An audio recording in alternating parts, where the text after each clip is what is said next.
Sir आपका बहुत बहुत स्वागत है और बहुत बहुत धन्यवाद, आपने हमारा निमंत्रण स्वीकार किया। और आज पता मैं बड़ी दुविधा में हूँ सर। क्यों? मेरे को पहले ये नहीं समझ में आपको सर बुलाऊं, गुरुजी कहूं, स्वामी जी, मैं क्या कह के संबोधित करूं आपको? अरे सबसे पहले तो मैं आपको बहुत तहे दिल से शुक्रिया करना चाहता Thank हूँ you, कि आपने और आपके प्रोडक्शन कंपनी ने मुझे यहाँ पर आज बुलाया। शुक्रिया। इस कपिल शर्मा शो के लिए। मतलब ये तो सबको हंसाते ही रहते हैं। दुनिया में इतना गम है लेकिन इनके गम को कम करने का काम तो इन्होंने ले रखा है ना? आशीर्वाद है सर। आप भी बहुत हंसाते हैं। कोशिश करता हूँ जी। इन्होंने मुझे पूछा कि मुझे किस नाम से संबोधित करें। हाँ। तो मैं कई बार कहता हूँ कि किसी भी नाम से बुला लीजिए, दिल से जो प्यार है से बुलाया जाता है ना, तो नाम कुछ भी चल जाता है। बहुत सही, लेकिन बहुत सही। लेकिन जब आप ये लिबर्टी दे देते फ्रीडम के किसी भी नाम से बुलाए, तो हाय किस किस नाम से मुझे बुलाया गया है और मेरे नाम का क्या कचुम्बर किया गया है। अच्छा जी। एक कार्यक्रम में, एक प्रोग्राम में मैं गया था, मुझे उन्होंने कहा कि आज हमारे बीच में गोल गोपाल आए हुए हैं। मतलब मेरा सर तो गोल है। गोल गोपाल। अच्छा, मैं अमेरिका गया। हाँ। अमेरिका में मुझे कहा, so we have amongst all of us Gaur Gopal Das. ये तो फिर भी ठीक ठीक था। है, हाँ। गोल तो ठीक ठाक था, गोल्ड भी। फिर एक मराठी प्रोग्राम में गया बंबई में। अच्छा जी। तो मराठी प्रोग्राम में कहते हैं, आज आपल्यामध्ये गोड गोपाल दास आले आहेत। तो गोड भी थोड़ा मीठा है, ठीक है। सबसे भयंकर वाला बताता हूँ। हाँ। आज हमारे बीच घोर गोपाल दास आए। अभी घोर तो मैं हूं नहीं जी। वाह क्या बात है सर। आपको पता है मैं तो कंफ्यूज था कि मैं सर को क्या कह के बुलाऊं। हमारे प्रोडक्शन वाले बड़े कंफ्यूज थे। नॉर्मली क्या फिल्म वाले लोग आते हैं सर यहाँ पे ना, जी। तो वो पूछते हैं बर्गर पिज्जा ये सब मंगवाते हैं। आज मुझे आके पूछता सर फल लेंगे दूध लेंगे। मैं कहा यार सर आज आप हमारे शो पे आए हैं, आप भी मानते हैं कि जिंदगी में हंसना बहुत जरूरी है? बिल्कुल 100% हंसना बहुत जरूरी है जी, क्योंकि दुख तो यूं ही भरा पड़ा है। मतलब कितने लोगों की लाइफ में प्रॉब्लम है यहाँ पर। सबके। अच्छा, जो लोग हाथ नहीं उठा रहे हो अपेक्षा करें कि मैं उनमें विश्वास करूंगा। ये लो कर लो बात। जिस जिंदगी में तो प्रॉब्लम होगी ना, जिंदगी है ना जनाब, तकलीफ तो होगी ही। बिल्कुल। वरना मरने के बाद तो जलने तक का एहसास नहीं होता। हाय हाय हाय क्या बात है। मैंने देखा सर के इंस्टाग्राम पे 5.5 मिलियन फॉलोअर्स हैं, बाकी सोशल मीडिया अलग है सर। तो मेरा सवाल आपसे ये था कि जी। दुनिया को मोह माया से दूर रहने का पाठ पढ़ाने वाले गुरु जब सुबह उठते हैं तो आप जाके इंस्टाग्राम पे चेक कर दो कि रात के बाद कितने फॉलोअर बढ़े मेरे। देखते हो? क्योंकि ये रोज देखती हैं अर्चना जी, एक घंटे बाद चेक करती हैं ये। इतना झूठ बोलता है ना ये इंसान। अभी नीचे रखा होगा फोन। चुप कर। अच्छा एक बात मैं आपको बता दूं कि इसके किसी भी बात पर विश्वास मत करना। ये मेरे ऊपर जो भी बोलता है ना कमेंट, वो असत्य है। जो झूठ बोलता है उसको कौवा काटता है जी। कौवा काटेगा इसको। और यहाँ पे नवजोत सिंह सिद्धू साहब बैठते थे, उनको भी दिनेश ने आउट किया है, इनका कोई हाथ नहीं है। ये भी बात असत्य है। धन्यवाद। आप में से कितने लोगों ने कभी उपवास किया है, जैसे धार्मिक उपवास? किसी ने रोजा किया है यहाँ जी? किसी ने जन्माष्टमी नवरात्रि की है? किसी ने पर्यूषण किया है? पर्यूषण है ना। देखिए मैं आपको एक बात बताऊं, आप कट टू 2023 है जी। आपको अगर 2023 में उपवास करना है ना, एक दिन बिना स्मार्टफोन के, बिना इंस्टाग्राम के, Very good. बिना व्हाट्सएप क्या के, हाँ। बिना फेसबुक के, बिना लिंक्डइन के, बिना ट्विटर के, बिना स्नैपचैट के, बिना गूगल के, बिना टिंडर के, एक दिन ऐसा उपवास करके दिखाइए, खुदा नीचे उतर के आएगा, बोलेगा बस कर पगले, रुलाएगा क्या?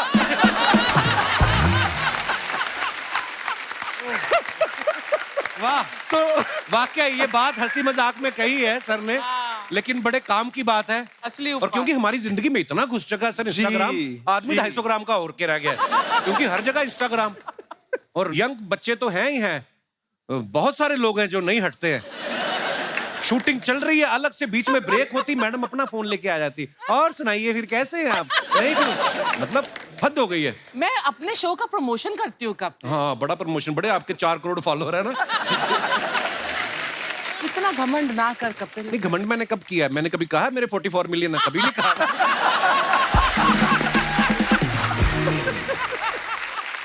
अच्छा सर का एक कोट है, when people smile it doesn't mean they are doing good, it just mean they have chosen to smile. तो सर आपको क्या लगता है कि ये इंसान के अपने हाथ में है, वो खुद डिसाइड कर सकता है कि मुझे खुश रहना है, या उसकी पत्नी के हाथ में है, या उसके बॉस के हाथ में है, या गर्लफ्रेंड के हाथ में है? आपको मैंने हमेशा स्माइल करते देखा है, इसका रीजन ये तो नहीं कि आप अकेले हैं? एक बार 15 अगस्त को किसी ने मुझे मैसेज भेजा, और वो वाला मैसेज जानते हैं आप, जो होता है लंबा, एक लाइन ऊपर लिखी रहती है, फिर dot dot dot dot dot dot dot dot dot dot dot dot, तो उसमें लिखा था first, scroll down and read the message, only if you are single. तो मैंने कहा मैं तो क्वालिफाई करता हूँ, तो मैं नीचे क्या, dot dot dot dot dot dot dot dot, 15 अगस्त था, नीचे लिखा हैप्पी इंडिपेंडेंस डे। अभी आपको एक बात बताऊं जी, देखिए हमारी खुशी की जिम्मेदारी अगर हम किसी और के हाथ में दे देंगे ना, तो जिंदगी भर मायूस रहेंगे। वाकई। और इसीलिए जितना हम अपनी भावनाओं का, अपने जज्बातों का कंट्रोल अपने हाथ में लेते हैं ना, उतना खुश रह पाएंगे। और फिर चाहे वो आपकी पत्नी हो, अपने बॉस हो, उनसे प्यार कर पाएंगे जैसे भी वो हो। नहीं तो बस यू रिमोट दबा रहे हैं जी लोग। दुनिया के हाथ में, दूसरों के हाथ में रिमोट कंट्रोल अपनी जज्बातों का मत दो, धीरे धीरे वो रिमोट कंट्रोल अपने हाथ में ले। अच्छा, मैंने सर का एक वीडियो देखा जिसमें ये गर्लफ्रेंड बॉयफ्रेंड की बातें कर रहे थे। और गाना भी गा रहे थे कि तुम इतना जो मुस्कुरा रही हो, क्या गम है जिसको छुपा रही हो। गुस्ताखी माफ सर, मतलब आपको ये स्टूडेंट होने का एक्सपीरियंस है, क्योंकि आप कॉलेज में इलेक्ट्रिकल इंजीनियरिंग भी कर चुके हैं, कि या कभी मोहब्बत में भी पड़े हैं कभी ऐसे, मतलब ऐसे पूछा सर। कपिल आज बहुत लिबर्टी ले रहे हैं। हमेशा लेता है। बोले हाथ में ये भोला भाला गंजा साधु आज हाथ में मिल गया, आज इनका बराबर से लिबर्टी लेके आज इनकी खूब खिंचाई करते। मैं इंजीनियरिंग कॉलेज से था, इलेक्ट्रिकल इंजीनियरिंग पढ़ी मैंने जी। और इलेक्ट्रिकल इंजीनियरिंग पढ़ने में इतना मशगूल हो गया कि प्यार मोहब्बत के लिए समय ही नहीं मिला। और जब इंजीनियरिंग की डिग्री खत्म हो गई, तब जो मैं कर रहा हूं उससे प्यार हो गया। वाह। तो ये यहां से यहां आ गया। लेकिन आज की तारीख में जो जो प्यार मोहब्बत करते हैं, जिनके दिल टूटते हैं, जो चन्ना मेरे या गाते हैं, जो ए दिल है मुश्किल गाते हैं, वो मेरे पास आते हैं रोने के लिए। जब ए दिल है मुश्किल भी सुकून नहीं देता, जब चन्ना मेरे या भी सुकून नहीं देता, तब कहाँ जाए, है ना घोर गोपाल दास जी। सर बहुत बहुत स्वागत है, आइए विराजमान हो जाइए। सर हमने ना ज्यादातर लोगों को देखा, कुछ नया करने जाते हैं ना तो इस बात से बड़ा घबराते हैं कि 4 लोग क्या कहेंगे। पहली बात तो ये 4 लोग कौन है सर, कहाँ रहते हैं ये, हमें तो दिखाई भी नहीं देते हैं, लेकिन फिर भी मन में डर क्यों बैठा रहता है सर? आप प्लीज विराजमान हो जाइए। हाँ जी, हाँ जी। ये इन लोगों से कैसे छुटकारा पाए हम? मेरी माँ मुझे बड़े साल कहती रही, तू शादी नहीं कर रहा, 4 लोग क्या कहेंगे। वो 4 लोग शादी में भी नहीं आए। वैसे काफी सारे आए, पर वो 4 लोग नहीं आए। मैं कई बार कहता हूं, अगर दूसरे लोग आपके बारे में क्या सोचेंगे ये भी आप ही सोचेंगे, तो वो क्या सोचेंगे? वाकई। अरे उनको सोचने के लिए कुछ छोड़िए ना भाई। और अंग्रेजी में इसको नॉइज और वॉइस कहते हैं। बाहर के जो लोगों के जो ओपिनियंस होते हैं, जो सलाह होती है, जो मत होते हैं, जो राय होती है, वो सब नॉइज है। चाहे कितनी अच्छी इंटेंशन भी हो, लेकिन नॉइज है।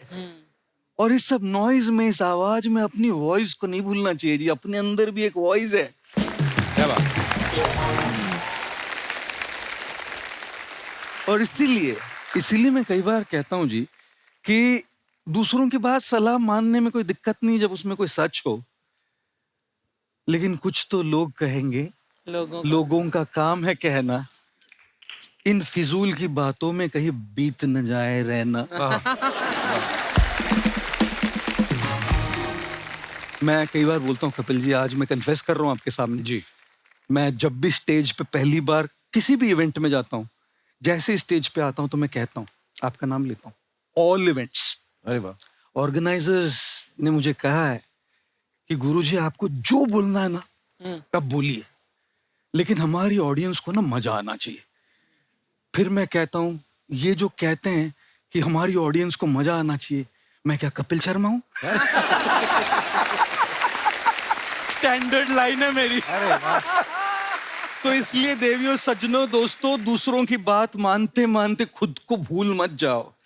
खुद को क्या करना, उसको दूसरों की राय से ज्यादा अपनी खोज करनी ज्यादा जरूरी है। क्या बात। तो उन 4 लोगों को 4 कोने में बंद कर दो और अपनी आवाज को सुनो।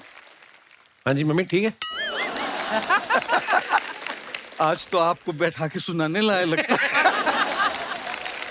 अच्छा, ऐसा कहा जाता है ना कि इंसान को लाइफ में जब कोई झटका लगता है वो सब छोड़ छाड़ के अध्यात्म की तरफ आ जाता है। सर जैसे आप इलेक्ट्रिकल इंजीनियरिंग की पढ़ाई कर चुके हैं, तो तारे जोड़ते जोड़ते कौन सा ऐसा झटका लगा कि जो आप अध्यात्म की तरफ आ गए? कई बार ऐसे लोगों को लगता है कि झटका लगने से ही अध्यात्म की ओर आते हैं लोग।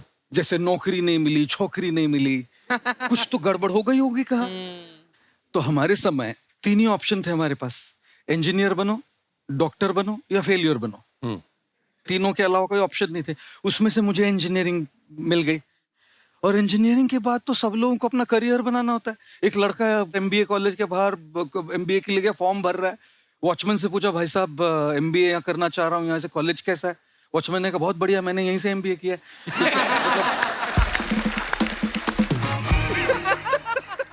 तो मेरे साथ इंजीनियरिंग करने के बाद ये नौबत तो नहीं आई।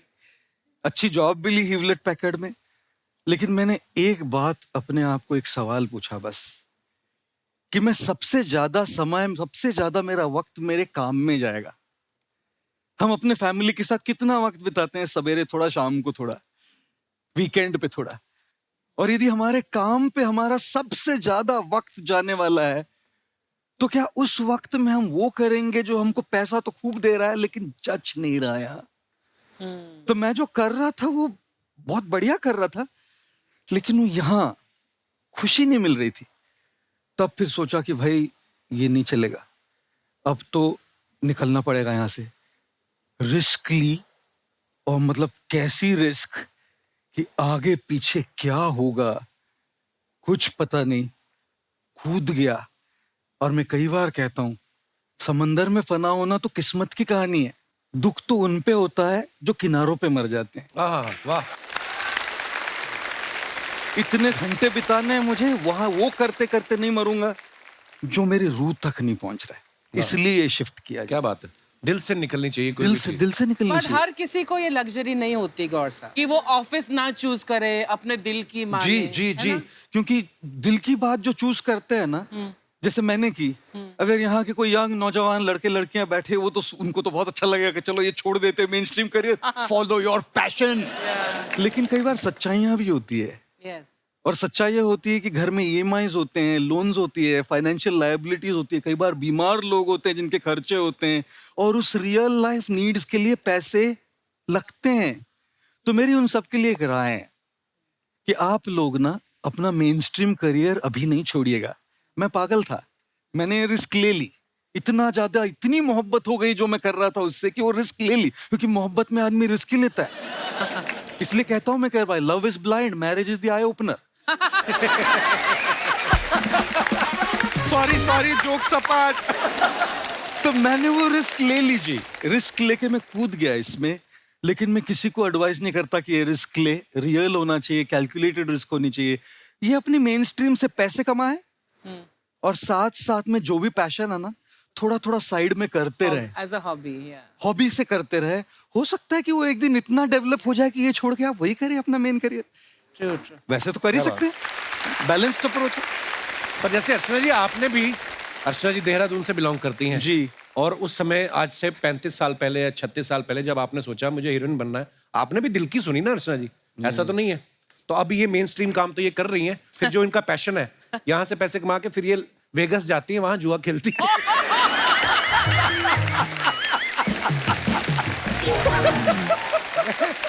सर इनका ना रोज बदलता रहता कुछ ना कुछ। जैसे पहले तो ये फिल्मों में आ गई, इनको पता चला फेमस हो जाऊंगी मैं, ये वो पैसा कमाऊंगी। फिर इनको पता चला टीवी में भी पैसा है, फिर ये टीवी में आ गई। अब बीच में ये मुझे कह रही थी, कहती मुझे ना प्रवचन देने हैं। तो मैं क्या, उसके लिए आपके फॉलोअर भी होने चाहिए। कहती एक तो बन गया। मैं कहा कौन? कहती परमीत सेठी, इनके हस्बैंड है। तो वो आपके फॉलोअर नहीं, गुलाम और फॉलोअर में फर्क होता है। शुरू हो गया फिर से। अच्छा, जैसे सर आम आदमी को तो छोटी छोटी बात पे गुस्सा आता है, जी आपको कभी गुस्सा आता है? जी, मुझे ना ऐसे स्पॉटलाइट में डालते हैं हमेशा लोग कि आपको कभी डिप्रेशन होता है, आपको कभी गुस्सा आता है, आपको कभी लो लगता है, और मेरा हमेशा सवाल होता है उनसे, क्या मैं इंसान हूं? कोई भी अगर इंसान हो ना, तो इंसान के जज्बात होते हैं। मेरे हिसाब से लो लगना ये इतना ज्यादा प्रॉब्लम नहीं है, लो रहना वो ज्यादा प्रॉब्लम है। गुस्सा आना ये उतना प्रॉब्लम नहीं है, गुस्से में अनाप शनाप बक देना ये बड़ा प्रॉब्लम है। 25-26 साल में ये कहना कि मुझे गुस्सा नहीं आता जाती होगी, ये कहना कि मैं गुस्से में रिएक्ट नहीं करता ये सच्चाई होगी। मैंने अपने गुरुजी से एक बहुत बहुत बहुत वैल्यूबल एक शब्द, एक लफ्ज, एक वर्ड सीखा है। वो वर्ड है वेट। अच्छा।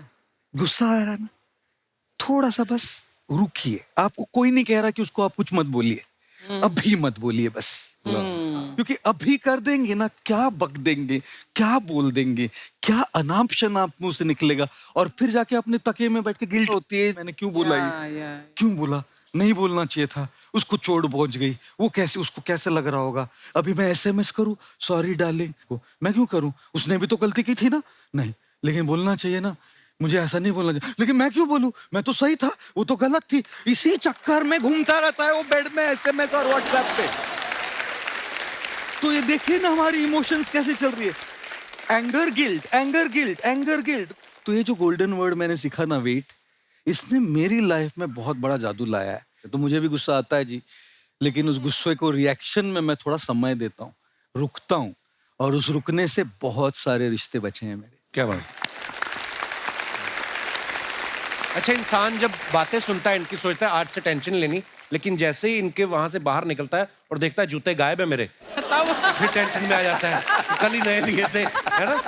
तो टेंशन कैसे सर हो ही जाती है, टेंशन भी ना। जी जी, हमारे टेलीकास्ट का इशू हो जाता है कभी कभी, कभी हमारी स्क्रिप्ट रेडी नहीं होती है, कभी हमारा कुछ डिले हो गया, कुछ छोटी छोटी बातों को लेके टेंशन हो जाती है। क्या करें सर इसका? जी जी जी जी, तो टेंशन के लिए जी, रोज की स्ट्रेस के लिए जी, रोज की कुछ रीजंस होंगी। एक बात मैं हमेशा सबसे पूछता हूं कि देखिए, हमेशा अपने माइंड में 2 सेक्शन बनाइए। एक सेक्शन आपके हाथ में क्या है, कंट्रोल में क्या है, और दूसरा आपके हाथ में क्या नहीं है। अगर आपके हाथ में है तो उसकी प्रेशर और टेंशन लेनी चाहिए ना, तब तो सुलझेगा ना प्रॉब्लम। लेकिन अगर आपके हाथ में चीज नहीं है, उसकी टेंशन लेके तो आपकी सेहत खराब हो रही है, आपकी मेंटल हेल्थ खराब हो रही है, आपकी पीस खराब हो रही है, आपकी रिलेशनशिप्स खराब हो रही है। वो आपके हाथ में थी ही नहीं। देखिए, जो हमारे हाथ में नहीं होता, ओके। उसको बदलने की कोशिश करना तो बिल्कुल वैसा होता है जैसे दीवार पे जाके अपना सर पीटे, दीवार नहीं हिलेगी, सर को चोट पहुंचती है। हाँ, दीवार कब हिलेगी, जब कोई एकदम टिप्सी वाला होता है ना, वैसे वो एक बार आया मेरे पास एक, अच्छा। और पूछता है, गुरुजी आप बताइए 15 लीटर दूध पीने से ज्यादा शक्ति आती है कि 200 ml वोडका? तो मैंने कहा, भाई देख, मैंने तो कभी शराब पी नहीं है और न मैं पीता हूं, तो मैं तो दूध से जाऊंगा। 15 लीटर दूध में ज्यादा शक्ति है। बोला गलत गुरुजी। मैंने कहा कैसे? बोला 15 लीटर दूध पीजिएगा और जाइए और दीवार को लात मारी, सर से मारी, दीवार हिलेगी नहीं हिलेगी। अब 200 ml बिना सोडा के वोडका पीजिए, उधर ही खड़े रही, दीवार अपने आप हिलने लगी।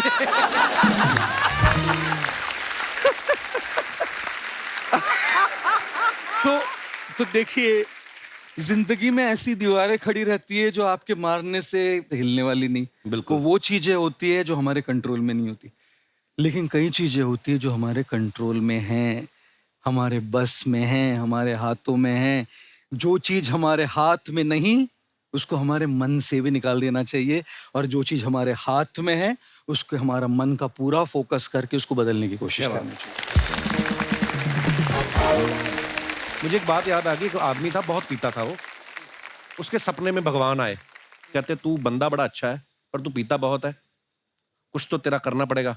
तो 75 साल की उम्र में या तो तेरी याददाश्त जाएगी या तेरे हाथ कांपेंगे, बता क्या करें? तो कहता है हाथ कंपवा दो भगवान जी, याददाश्त ना जाए। कहता क्यों? कहता हाथ कांपेंगे तो ज्यादा से ज्यादा क्या हो जाएगा, एक पैग नीचे गिर जाएगा। अगर भूल ही गए बोतल कहाँ रखी है।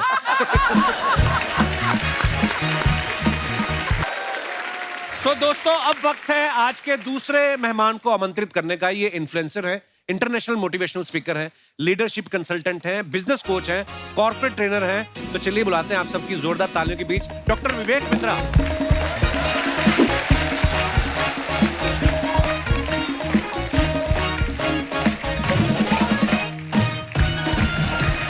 कपिल जी,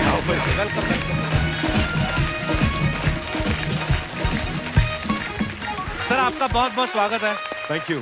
मैं आपके बारे में बता रहा था कि ये इन्फ्लुएंसर है, इंटरनेशनल मोटिवेशनल स्पीकर हैं, लीडरशिप कंसल्टेंट हैं और भी बहुत कुछ है। आप सब कामों में अच्छे हैं कि एक काम पे भरोसा नहीं था आपको? इतने सारे काम कैसे कर लेते डॉक्टर साहब आप? देखिए, वैसे तो कहते हैं कि जिसकी जिंदगी में बहुत सारे गोल, उसकी जिंदगी हो जाती है गोल गोल। जी। तो एक ही फोकस होना चाहिए। मेरा फोकस है बिजनेस कोचिंग। हम एंटरप्रेन्योरशिप पे काम करते हैं और अच्छा लगता है बता के। भारत देश को के लिए हमने एक प्राइड बिल्ड किया है कि वर्ल्ड का नंबर 1 एंटरप्रेन्योरियल यूट्यूब चैनल बनाया है और आज भारत में हम 11 विश्व रिकॉर्ड लेकर के आए हैं, Guinness book of world record जो है। क्या बात है सर, हमने आपके पुराने वीडियोस देखे हैं और आज आपको साक्षात सामने देख रहे हैं। आज मतलब आप इतने स्लिम ट्रिम हो गए हैं। पहले लोगों को मोटिवेट करते रहे, आप खुद को मोटिवेट करने का टाइम नहीं मिला था पहले, अब आपने बड़ा कम कर लिया सर। वो कहते हैं ना कि जिंदगी की भाग दौड़ में कहीं ऐसा ना हो जाए कि आपसे पहले आपका पेट आपसे आगे निकल जाए। मैंने देखा जब आप फिट होते हैं तो जो काम शायद आप 1 घंटे में करते हैं, मुझे लगता है वो 40 मिनट में कर सकते। ऐसा फर्क लगता है मेरे को। एक तो फर्क आता है, दूसरा आप डिफिकल्ट काम कर सकते हैं। मैं प्रोग्राम करने जाते हैं, अजीबोगरीब कई बार ऑडियंस मिल जाती है और आपको इतना फिट, इतना अलर्ट रहना पड़ता है। प्रोग्राम में मुझे एक बंदा मिला, कहते हैं बिंद्रा जी। मैं कहा हाँ जी। बोले आपका कहना तो सही है पर मैंने रहना वही है। अच्छा। तो you keep getting different people. वो फाइनेंस का मैं एक ट्रेनिंग प्रोग्राम कर रहा था तो कि कर्जे से बाहर कैसे निकले। अच्छा जी। हाँ जी, कर्जे से बाहर। तो करेज नहीं, कर्जे से बचे। पहले करेज, तो इसकी बात चल रही थी, तो बात करते करते डेट मैनेजमेंट पे तो बोला भारत में रहने के लिए आधार और भारत से भागने के लिए उधार दोनों बड़ा जरूरी है। तो आप you have all different types of audience. आपको अलर्ट रहना है, उनके साथ में इंगेज कर पाना है, उनको इन्वॉल्व कर पाना है। तो हेल्थ बहुत इंपॉर्टेंट है एक्चुअली। और आपने भी बहुत वेट लूज किया। सर हाँ जी, मैं बस बीवी करवा दी थी सर शादी। और डॉक्टर साहब के अंदर ऐसे खतरनाक स्किल हैं, किसी को भी मोटिवेट कर सकते हैं। अभी स्टूडियो के बाहर हमारे जो गार्ड बैठे हुए थे ना, ये उसको बोल रहे थे तू भी कर सकता है, ऐसे हाथ पे हाथ रख के मत बैठ, उठ भाग दौड़। वो दौड़ गया, उसकी सैलरी कट गई 1 दिन की। आइए सर, बहुत बहुत स्वागत है आपका। वैसे तो आप सब डॉक्टर साहब को जानते हैं, लेकिन मैं बता दूं कि बिजनेस की दुनिया में इनका बहुत बड़ा नाम है और इनके नाम 11 वर्ल्ड रिकॉर्ड है, जैसा कि अभी इन्होंने बताया। अभी सर बहुत बहुत मुबारक आपको। और मैं चाहूंगा कि आप बताएं सर, ये 11 जो अलग अलग वर्ल्ड रिकॉर्ड है, ये किस किस चीज में है?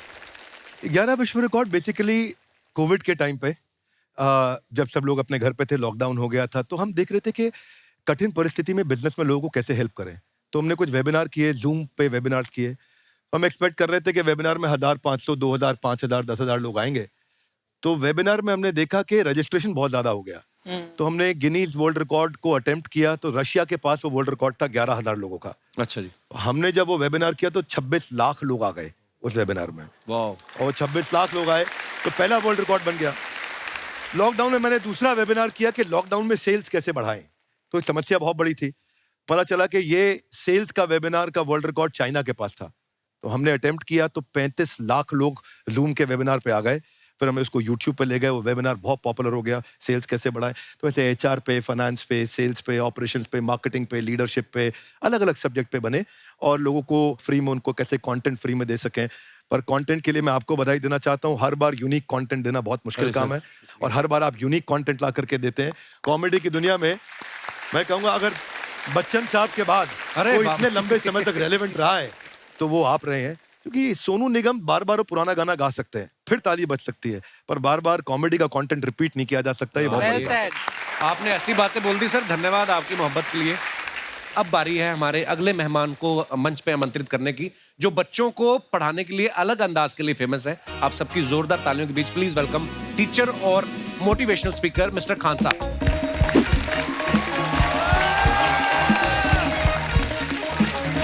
जोरदार तालियां हो जाए खान सर के लिए। सर आपका बहुत बहुत स्वागत है हमारे शो पे। धन्यवाद। सारी दुनिया आपको, आपके जितने भी फॉलोअर हैं सब आपको खान सर बुलाते हैं। अब तो आप बता दीजिए आपका पूरा नाम क्या है खान सर? एक्चुअली क्या है कि एक शिक्षक के लिए खुद के नाम से ज्यादा मायने रखता है कि उसके द्वारा पढ़ाए गए लड़के देश का नाम रोशन करें यहाँ पर, तो वो लक्ष्य मेरे लिए ज्यादा इंपॉर्टेंट है। हमको अपने से नहीं ज्यादा मतलब नहीं। वाह। मैं खान सर के बारे में बता दूं कि इनका यूट्यूब पे जो एजुकेशनल चैनल है उसके 17 मिलियन मतलब 1,70,00,000 फॉलोअर्स ज्यादा हैं। है, हैं? ज्यादा है। अब 19 हो गए। 19 हो गए? बाप रे, क्या बात है, वाह। तो लॉकडाउन से पहले सर 30,000 थे। हाँ। एकदम लॉकडाउन के बाद जितनी आपकी सब्सक्रिप्शन बढ़ी है उतनी तो ओटीटी प्लेटफॉर्म्स की नहीं बढ़ी जितनी आपकी बढ़ गई। ये नेक काम की शुरुआत कैसे हुई थी खान सर? लॉकडाउन से पहले हम लोग ना ऐसे फिजिकली क्लास में ज्यादा पढ़ाते थे। अच्छा जी। क्लास में भी बहुत भीड़ रहती थी, लड़के पढ़ नहीं पाते थे। मजबूरी हो गई लॉकडाउन के बाद यूट्यूब पर पढ़ाना, क्योंकि दूसरा कोई ऑप्शन ही नहीं था। और हमको भी नहीं समझ में आया कि लोगों ने क्यों इतना ज्यादा सब्सक्राइब करते गए, क्योंकि हम तो वैसे ही पढ़ा रहे थे जैसे पहले पढ़ाते थे वहां पे। तो बस ये रहता है कि लड़कों को पढ़ाई से रिलेटेड उसको डाउट ना रह जाए कोई भी, क्योंकि जब हम लोग पढ़ते थे ना तो सबसे पीछे आते थे, हम लोग क्लास के पीछे बैठते थे। हम लोग मान लिए थे कि ये लोग बहुत अच्छे पढ़ने में, हम लोग का तो कुछ नहीं हो सकता है यहाँ पे। और घर वालों को भी लगता था तो जीव ले ला, कैसे भी काम चल जाएगा। बाद में हम लोग को पता चला ना कि टीचर की गड़बड़ी थी, हमारे ऊपर ब्लेम लगा दिया। सर आइए, बहुत बहुत स्वागत है आपका।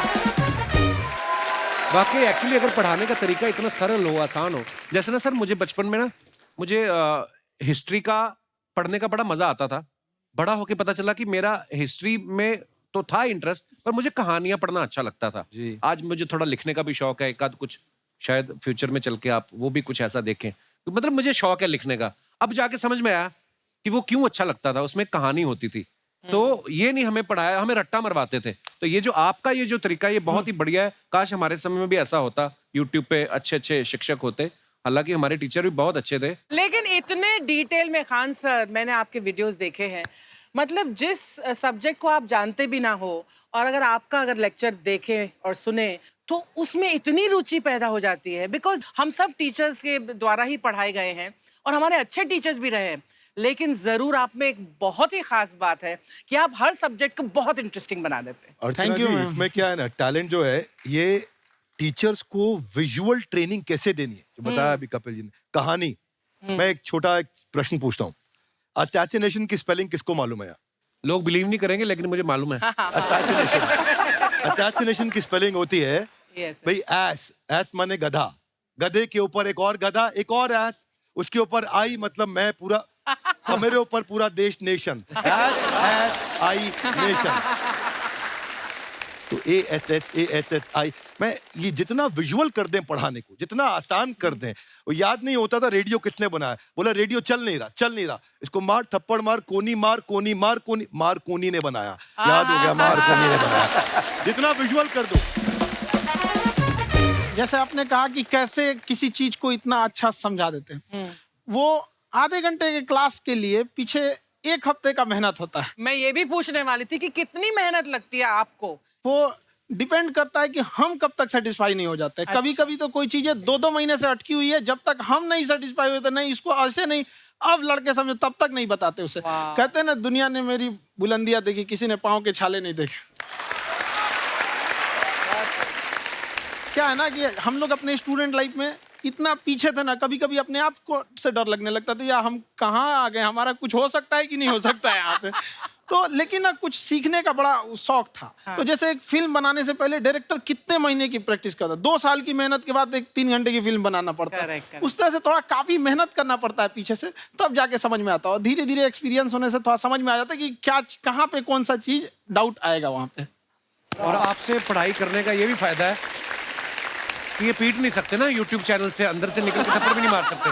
हमें तो पीटा ही इतना है ना, हम तो मतलब टीचर से सवाल नहीं पूछ सकते थे। अभी बचपन में पूछ भी लिया ना कि सर सूरज कितना दूर है, तुझे जाना है उधर है। मतलब ये नहीं कि बच्चे के साथ दोस्ती करो, उसके साथ आजकल माहौल बहुत बदल गया है। अब तो बच्चों की पिटाई भी नहीं होती, हमारे टाइम बड़ी पिटाई होती थी। हम भी कहते हैं, हमसे भी लड़के नहीं पूछते हैं, क्योंकि उन्हें पूछने की नौबत ही नहीं आती है। क्लियर हो जाता है ऐसे ही। वाह क्या बात है। मैंने देखा है सर आपके फॉलोअर्स में रवीना टंडन भी हैं एक। तो जब आप आए, कितनी मुस्कुराहट आई खान साहब आपके। तो जब कभी आप कोई नया वीडियो डालते हैं तो आप उनको पर्सनली मैसेज करते हैं कि किसी चीज पे डाउट हो तो कॉल मी एनी टाइम, ऐसा करते हैं आप? अच्छा, विवेक सर के बारे में हमने सुना है कि किसी को बिजनेस रिलेटेड प्रॉब्लम हो तो ये 5 सेकंड के अंदर जवाब दे देते हैं। जब भाभी जी आपको तैयार होने के बाद पूछती मैं कैसी लग रही हूँ, 5 सेकंड में जवाब दे पाते हैं आप? देखिए, इसमें तो सभी लोग पीड़ित हैं और हर जगह, हर घर में ये जरूर सुना होगा सबने कि बच्चों के चक्कर में तुम्हारे साथ रह रही है, वरना तुमको तो कब का छोड़ के चली गई होती। ये बड़ी कॉमन बात है। So right. So right. Parmeet sir बोलते हैं आपको ऐसा? आप तो कभी नहीं बोलती होंगी। इनका उल्टा है, इनका एटीट्यूड पति वाला है वैसे, तो इसलिए। क्या प्रॉब्लम है? नहीं, कोई औरतों को problem। मतलब मर्दों से कम बिल्कुल मत समझो। नहीं ठीक है, पर ऐसे मुक्के वगैरह नहीं मारने चाहिए आपको। सर आपने अभी तक शादी नहीं की ना खान सर? नहीं, इतने पॉपुलर हो गए आप, आपका सेंस ऑफ ह्यूमर इतना अच्छा है, तो बड़े सारे प्रपोजल तो आते होंगे आपको। अभी तो इधर कुछ नहीं है ऐसा। खान सर पर्सनल सवालों का जवाब कम देते हैं। अच्छा, जैसे हम शादीशुदा लोगों को देखने के बाद हमको थोड़ा सा और अच्छा कई बार ना इंसान ज्यादा मोटिवेशनल स्पीकर्स को सुन लेना तब भी कंफ्यूज हो जाता है। कोई कहता है बड़े सपने देखो, गाड़ी लो, बैंक बैलेंस बनाओ। कोई कहता है कि इच्छाएं नहीं रखनी चाहिए, ये दुखों का कारण है। हम किसकी सुने गुरुजी? सुने सबकी, करे खुद की। जो दिल से निकले। दिल से निकले। क्योंकि जो सुनते हैं हम कई बार सुनते हैं और उसको खुद की प्रोसेसिंग करते ही नहीं है, और जब दूसरों की बातें सुनकर बिना प्रोसेस करके फॉलो करने लगते हैं, उसी को तो हम अंधश्रद्धा कहते हैं। बिल्कुल। उसको प्रोसेस करें, अपने दिल से जो रेजोनेट होता है उसको सोचे और फिर करें। मम्मी सुना, मेरी मम्मी के आगे डॉक्टर फेल है। मम्मी की जो सहेली ऑन द स्पॉट इसके साथ बैठी है, और इनको अगर कोई प्रॉब्लम है, फॉर एग्जाम्पल कोई शुगर की प्रॉब्लम है, तो उन्होंने जो बोल दिया वो अंतिम सत्य है। ले मैनू फलानी कहती है ऐ खा लो तो ऐ हो जाता है। ये सवाल मैंने आपके लिए पूछा था मम्मी।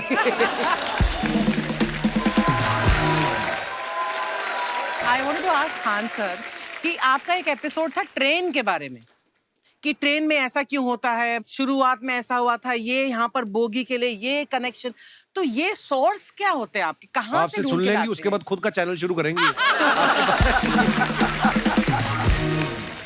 कुछ चीजें तो ऐसे डायरेक्टली मिल सकती हैं, और नहीं तो वहाँ ऑन द स्पॉट जाके वहाँ पे पूछ लेते, जो वर्कर होते हैं ना, उन लोग को ज्यादा आइडिया रहता है, उन लोग से वो पूछ लेते हैं कि ये कैसे काम करता है, तो ज्यादा कोशिश करते हैं कि हम किसी चीज को खुद से अगर जाने रहेंगे तो ज्यादा अच्छे से डिलीवर कर सकते हैं। तो कई बार वहाँ यार्ड वगैरह में भी चले जाते हैं पता करने के लिए। लेकिन बहुत इंटरेस्टिंग था। हवाई जहाज पर भी बनाइए।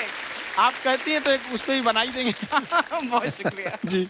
अच्छा सर, कई बार ना माँ बाप भी, जो मैं ये कहूंगा कि उनकी गलती होती है कि अगर अब बच्चा आपका 4-5 साल का है, आप शुरू से उसके मन में डालना शुरू कर देते हो कि ये तो इंजीनियर बनेगा। हो सकता है बाप इंजीनियर हो, वो चाहता है कि जरूरी तो नहीं है। अब मेरे पिताजी पुलिस में थे जी, मेरे मामा सब आर्मी में थे, मैं अकेला इस फील्ड में निकला है, मुझे ये चीज अट्रैक्ट करती थी। ये कहाँ तक सही है सर? जी मेरे हिसाब से तो बच्चों पे कभी प्रेशर नहीं डालना चाहिए, लेकिन साथ ही साथ हमको ये भी देखना चाहिए कि जैसे एल्बर्ट आइंस्टाइन ने एक बहुत अच्छी बात बताई थी, अगर एक खरगोश हो, एक बंदर हो, एक हिरन हो, एक शेर हो और एक मछली हो, उन सब को आप एक कतार में खड़ा कर दीजिए और उन सब के लिए एक ही टेस्ट हो कि आप पेड़ पे सब लोग कैसे चढ़ पाए। बहुत खूब। ओके। अब सबको एक टेस्ट कैसे दिया जाए? मछली तो आत्महत्या कर लेगी सोच के कि मैं तो कोई पास ही नहीं होंगी, ये मछली कैसे पेड़ पे चढ़ेगी? राइट। लेकिन कई बार ऐसे हो गया ना कि एजुकेशन सिस्टम ऐसी बन गई कि बस ग्रेड्स हो गए, सब्जेक्ट्स पढ़ने हैं, Right. जो भी किया है, और वो भी जरूरी है, लेकिन वो करते करते बच्चों के जो इंटरेस्ट है, बच्चों की जो पैशन है, उसमें उनको एंकरेज करना बहुत ज्यादा जरूरी है। एक पिताजी एक बार अपने बेटे को ऐसा चाटा मारे जोर से, तो पड़ोसी ने पूछा क्यों मार रहे जी? बोला कल रिजल्ट है इसका। कल रिजल्ट? तो बोले रिजल्ट कल है ना साहब, तो आज क्यों मारने? कल बाहर गाँव जा रहा हूँ, कल का काम आज निपट के जाता हूं। कहने का मतलब ये है कि आप देखिएगा कि अगर आप बच्चों को अपने कॉम्पिटेंस के हिसाब से नहीं देंगे तो ये चाटे खाते रहने पर फेल ही होते रहेंगे। बहुत खूब। ओके। अच्छा, विवेक सर का एक कहना है कि बच्चों का अगर 95% से ज्यादा मार्क्स आते हैं वो भी खतरनाक होते हैं। 75 से 85% वाले जो बच्चे होते हैं लाइफ में बड़ा अच्छा करते हैं। अच्छा। कभी किसी पेरेंट्स ने आगे कहा है कि आपकी वजह से मेरा 95% वाला बच्चा 75 पे आ गया?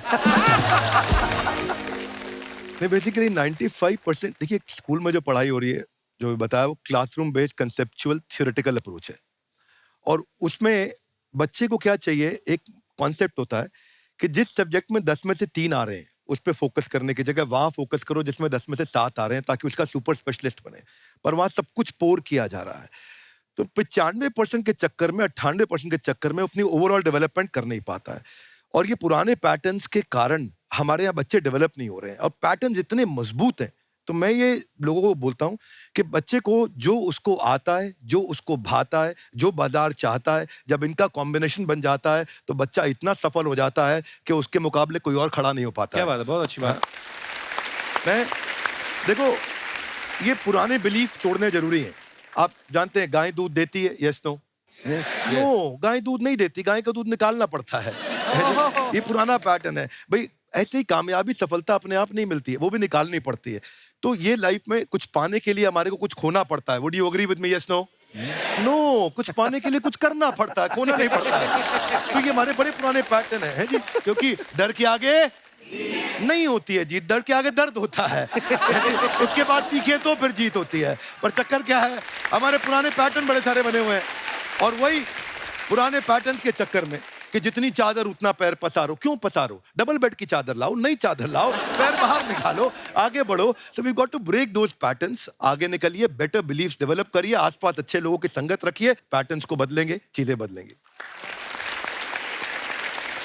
जैसे अर्चना जी आप कह रही थी ना कि रेलगाड़ी के ऊपर कैसे वीडियो बनाया खान सर ने, ये एजुकेशन के साथ साथ कोई गंभीर विषय के ऊपर या कोई देश के ऊपर कोई ऐसा कोई मुद्दा, कोई करंट टॉपिक चल रहा है, उसके ऊपर भी वीडियो बनाते हैं। Yes, I've seen. और मैंने सुना है कि आपको कोई धमकी वमकी, किसी हमला भी हुआ आपके ऊपर है? क्या हुआ था वो? बम मार दिया था सर। हैं? आपके घर पे? हाँ, मेरे कोचिंग इंस्टीट्यूट पे 8-10 ठो फेंक दिया सब। क्यों? एक्चुअली हम पढ़ाई जो क्लासेज है तो उसके हम बहुत कम फी लेते हैं, नॉमिनल। अभी भी कोई लड़का क्लास करना चाहता है, पूरा सब्जेक्ट 200 में कर लेता है, फीस ही हो पूरे सिलेबस की 200 रुपए? हाँ। तो बाकियों को थोड़ा सा प्रॉब्लम आने लगा ओह, और हमको समझाएं, हम कहें हमको क्या दिक्कत है, क्योंकि बहुत सारे लड़के, जब हम लोग अपने स्टूडेंट लाइफ में थे, इंटरमीडिएट क्रॉस किए थे, तो हमारे साथ के कुछ लड़के पढ़ने के लिए चले गए थे दिल्ली, उनको यूपीएससी निकालने के लिए चले गए थे। हालांकि जो गए थे उनमें किसी का नहीं हुआ। तो हम लोग ना उनको जब स्टेशन छोड़ने आए तो बड़ा भारी मन से हम लोगों ने विदा किया कि इन लोग के गार्जियन कितने पैसे वाले, इन्हें भेज दिए वहाँ, हम लोग के नहीं भेज सकते थे।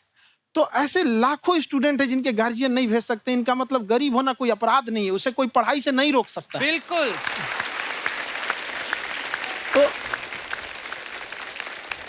तो हमने ठान लिया था कि कभी अगर मौका मिलेगा तो उसको हम जरूर कम करेंगे। तो इस साल हमको मौका मिला, तो वो जो टफेस्ट एग्जाम है इंडिया का, यूपीएससी, उसकी 2.5 लाख की फीस को हम 7,500 में कर दिए। और सेम बहुत बढ़िया, वेरी गुड। बहुत अच्छे। और इंडिया के सबसे बेस्ट टीचर के साथ जो भी हैं वो अपने सब्जेक्ट में उससे बेस्ट इंडिया में कोई नहीं। और इतना के बावजूद ऐसे हम लोग को लगता होगा 7,500 बहुत कम है। एक लड़की ने कहा कि सर शाम वाले बैच को ना मॉर्निंग में कर दीजिए। हम कहे बाबू तो इतना सबके इंडिविजुअल से तो बैच ट्रांसफर नहीं, तो क्या प्रॉब्लम है? उसने कहा ना शाम में हमको दूसरे के यहाँ बर्तन मांजने जाना होता है। तो हम लोग को लगता है कि जितना ये तकलीफ इससे कई गुना जाते हैं। और कई बार तो ऐसा लगता है कि वो भी ना ले। एक लड़का बेचारा नदी से बालू निकालता था और वो बालू को भरता था, फिर नाव बालू को किनारे लेके बेचती थी, और वो बालू भरता था, उससे मेरी फीस ले आया। हमारा हाथ कांप गया, हम कैसे फीस ले लेंगे यहाँ पर। बहुत बढ़िया। उसी दिन हमने ये प्रण लिया था कि भारत का कोई भी बच्चा, उसके सफलता में पैसा उसकी बाधा नहीं बनेगी, चाहे उसको जितना भी पढ़ना रहे यहाँ पर। क्या बात। बहुत खूब। और अर्चना जी, मैं इनके बारे में एक बात, खान सर आपके बारे में मैं एक बात कहना चाहता हूँ। इनका जो स्टार्टअप है ये बूटस्ट्रैप्ड है। अच्छा। मैं साधारण भाषा में बता देता हूँ, ये सेल्फ फंडेड है। इन्होंने अभी तक किसी और से पैसा नहीं लिया है। ये इन्वेस्टर के पैसे से नहीं, इन्होंने खुद इसको बिल्ड किया है। और बल्कि इतना स्ट्रॉन्ग स्टार्टअप है ये कि मैं कहूंगा कि अगर इन्वेस्टर्स को इन्वेस्ट करना हो तो मैं इंडोर्स करता हूँ ऐसे स्टार्टअप्स को। यही सब चीजों को देखते हुए कई लोगों ने धमकी भी दिया था वहां पर। अच्छा। और उसके बाद बम चला दिए। और 7-8 बम चला दिए और कुछ ब्लास्ट हुआ। एक बेचारा नया नया लड़का आया था एडमिशन लेने के लिए, उसकी स्कूटी उड़ा दिया। वो आया था, कहा कि सर हम तो पढ़ने आए थे, हमारा स्कूटी उड़ गया। हमारी ऑफिस उड़ा दिए सब। एक तो पास में आके गिरा और नहीं फटा वो।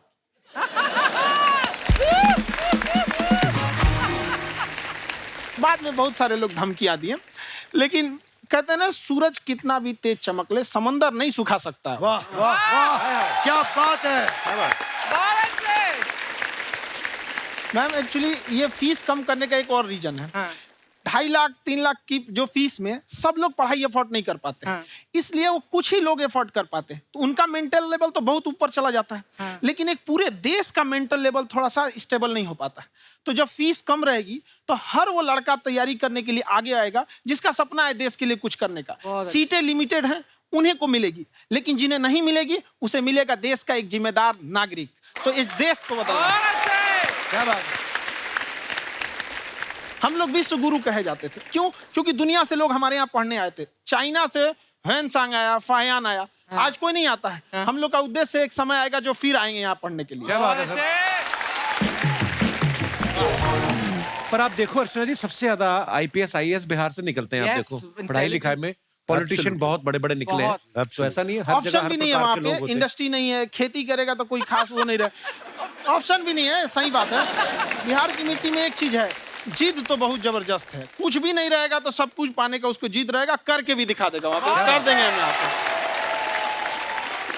विवेक सर, आपके बारे में हमने सुना एक बार आप संन्यास लेने चले गए थे। कौन वापस लेके आया आपको? फिर कहाँ तक पहुंच गए थे आप? नहीं, मैं MBA की पढ़ाई के बाद मैं ये सोचा था कि अपना जीवन भगवान की सेवा में समर्पित कर दूं। अच्छा जी। बहुत साल मैं वृंदावन में रहा था और गुरुकुल में रहा था।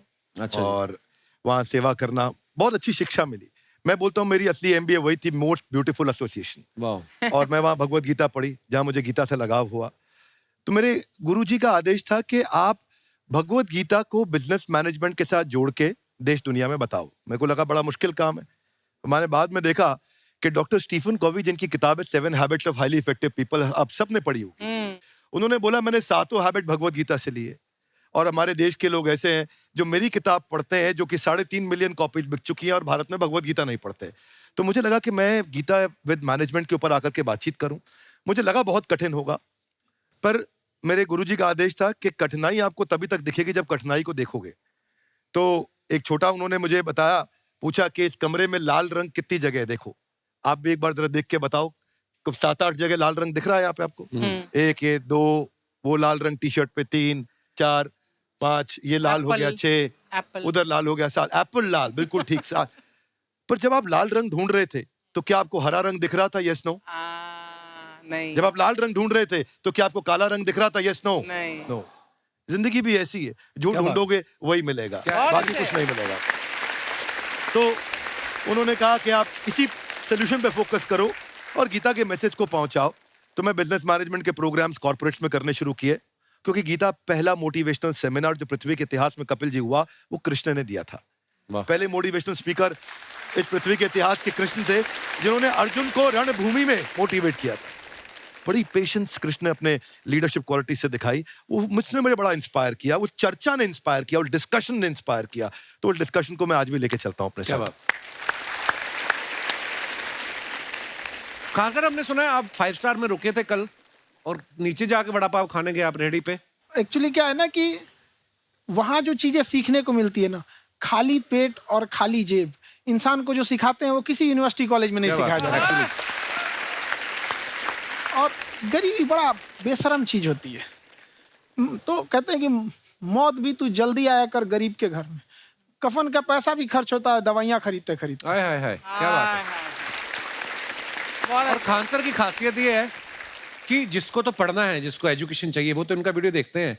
लेकिन वैसे भी कई लोग, जैसे अर्चना जी बात करी थी, कहती मैंने जब देखना शुरू किया तो मैंने बैक टू बैक इतने सारे वीडियोस देखे, क्योंकि आपका जो तरीका जो बोलने में, एक तो इनकी जो टोन है पढ़ाने में, और साथ साथ में जो ह्यूमर आता रहता है, तो उसकी वजह से और भी इंटरेस्टिंग हो जाते हैं आपके वीडियो। शुरुआत में हम लोग जब स्टूडेंट लाइफ में थे, या हम कई स्टूडेंट को भी देखते हैं, वो बेचारे जब थक जाते हैं तो आपका शो देखने लगते हैं।